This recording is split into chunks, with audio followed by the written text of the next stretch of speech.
what's up you guys? MCLegoboy here with 7126 Battle Droid Carrier. 133 pieces of 2001 LEGO Star Wars awesomeness.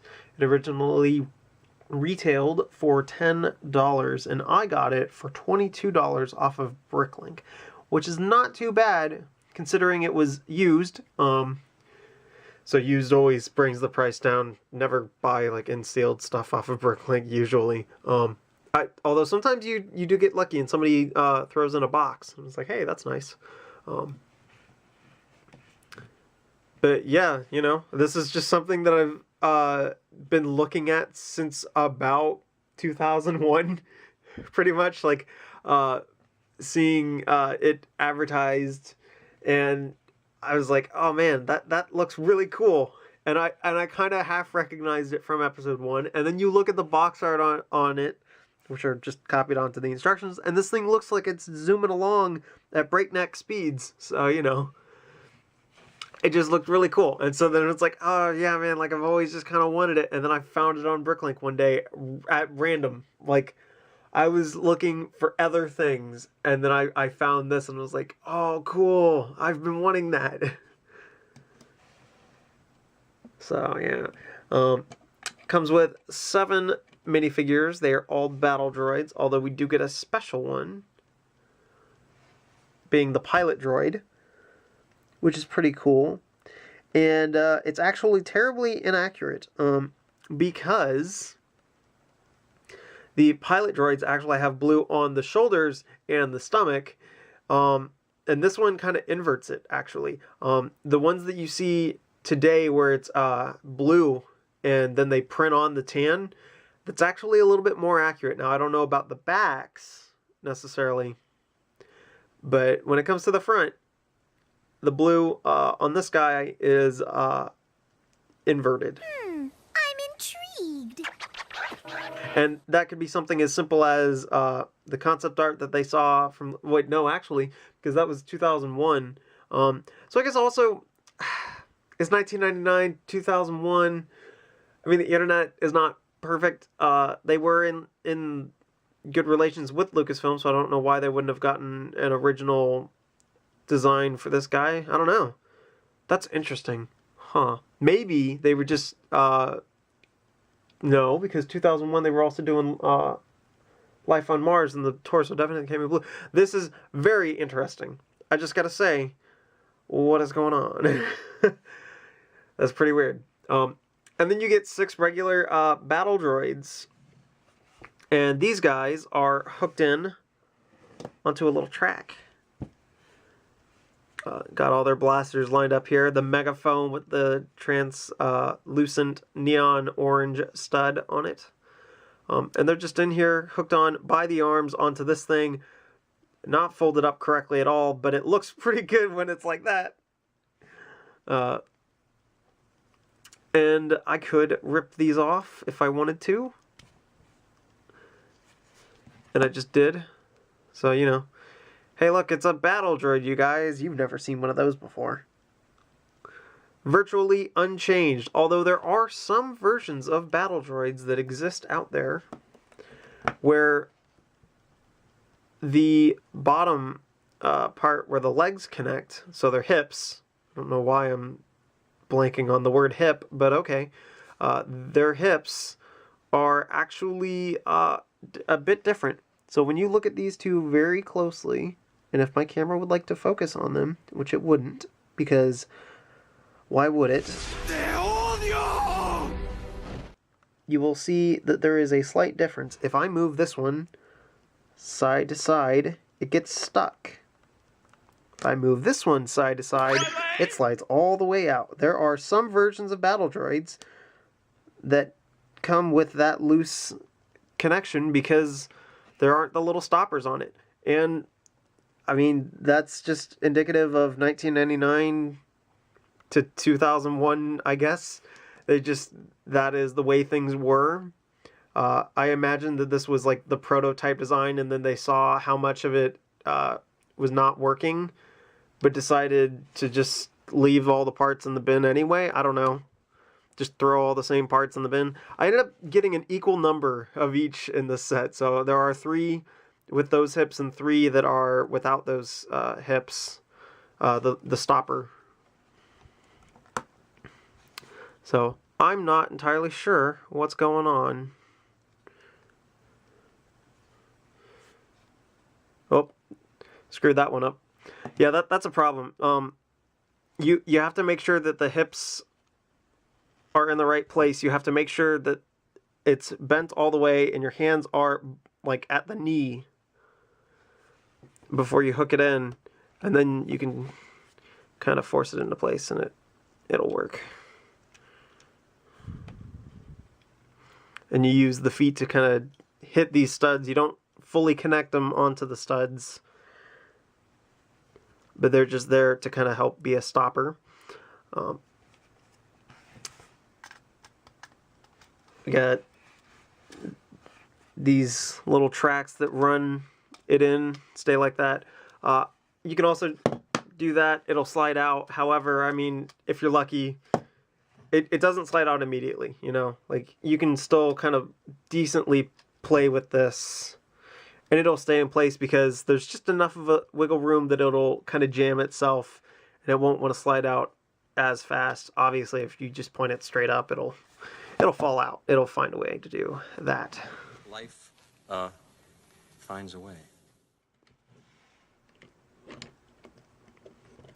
And, you know, like, for a set, it's not overly exciting, but it's also 2001. Like, it's not completely jam-packed full of play features, except for this sliding motion. I mean, this can move, but it's not really supposed to. It's just supposed to be a thing that you swoosh around, bring your droids in, and you can drop them off. And I was thinking about this, that it's almost like it was $10, which is more than what battle packs were in 2007, because they were like $7, $7.99, so $8 actually, something like that. Anyway, but this is kind of like the first battle pack when you really get down to thinking about it, because it's a relatively small set with a bunch of minifigures that help create an army. So I would argue that this is the first battle pack, unless you count the little minifigures on a stand with cars behind them. I'm going way off topic, you know, because there was a Battle Droid version of that one. You could get a whole bunch of droids that way, although that still would have been probably too expensive. But this $10, you get 6 regular battle droids and a pilot droid, and you get a cool little ship to go with it. I mean, that's a pretty good deal for a battle pack. It's a lot better than some of the other battle packs that we get these days, to where you only get 4 minifigures and a not even canon at all vehicle, you know. And I forgot to highlight this, just this nice, neat printing on there, just really cool. It's on one of these old pieces where it connected like that. Just super random, but it's a brown windscreen, so you know.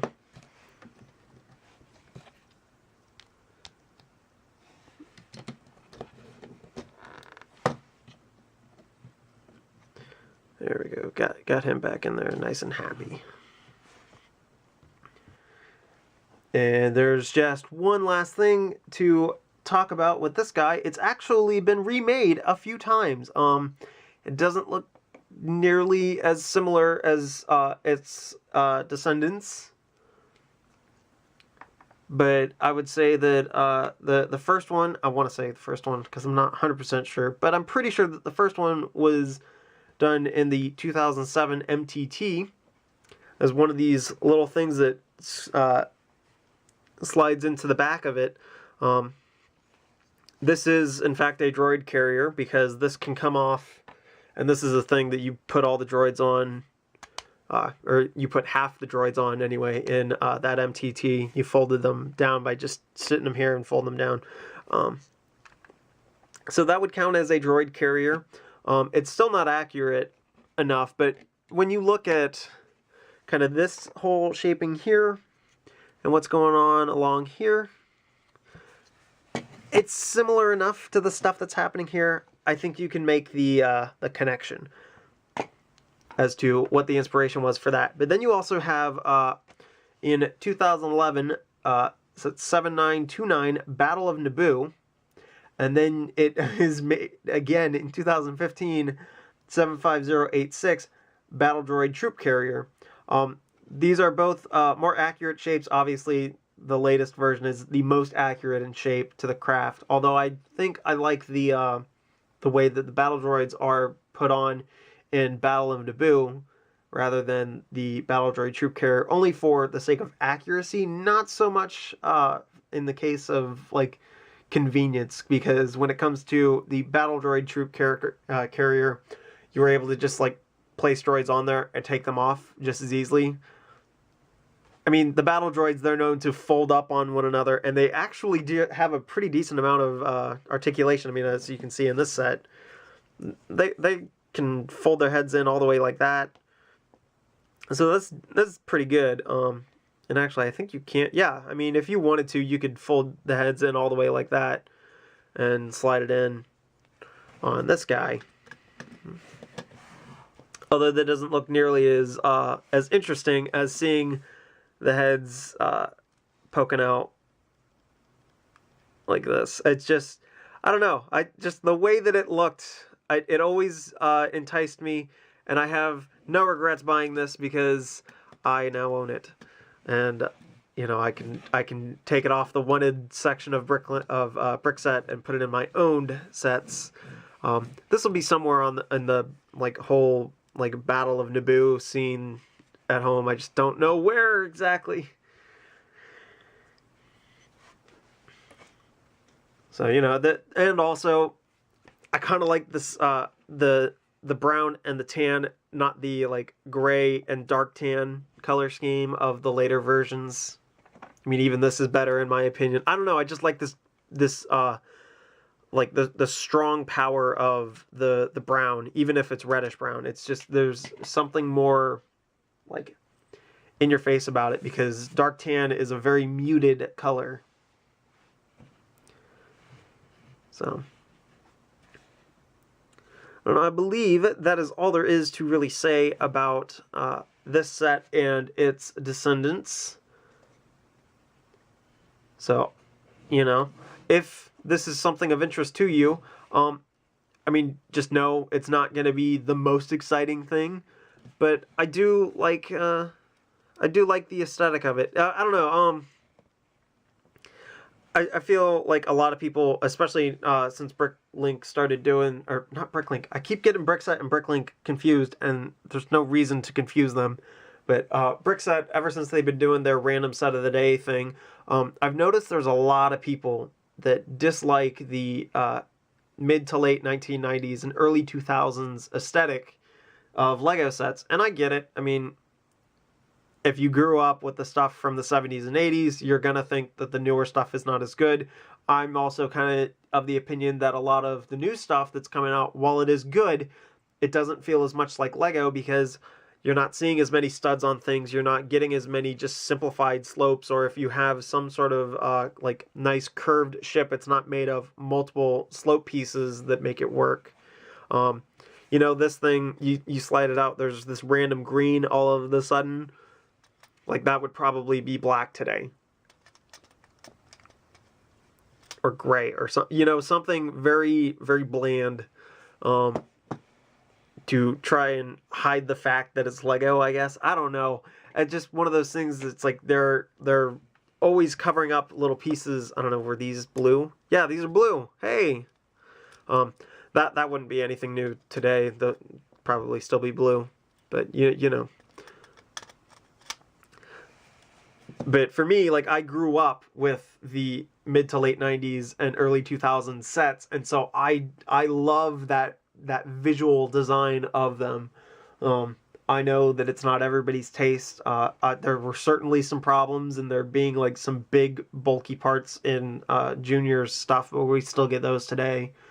So I don't know. That's just the way I am. That I love these older sets. So hopefully I can eventually get some more, because, man, when I was on Bricklink, I looked at some stuff, because, I mean, I only needed the X-Wing to get all the 1999 sets, except for that one Mindstorms Droid creator thing, but I'm just gonna ignore that one, because it's never listed in Star Wars on Brickset. It's listed as part of Mindstorms. So. Although the Technic figures are listed as Star Wars, I don't know. But I was looking at some of the other stuff, because I've got almost every set between, like, 1999 to 2005. Like, I might as well try and get all of them. It's hard to say.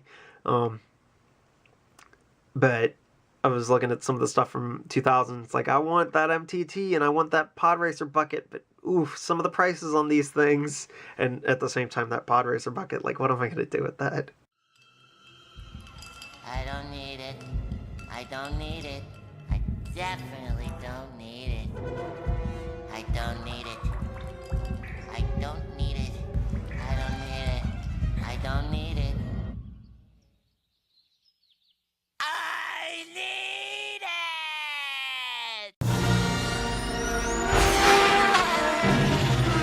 But anyway, I have gone way off topic, and we've extended this way longer than it needs to be. This has been MCLegoboy with 7126 Battle Droid Carrier. See you guys.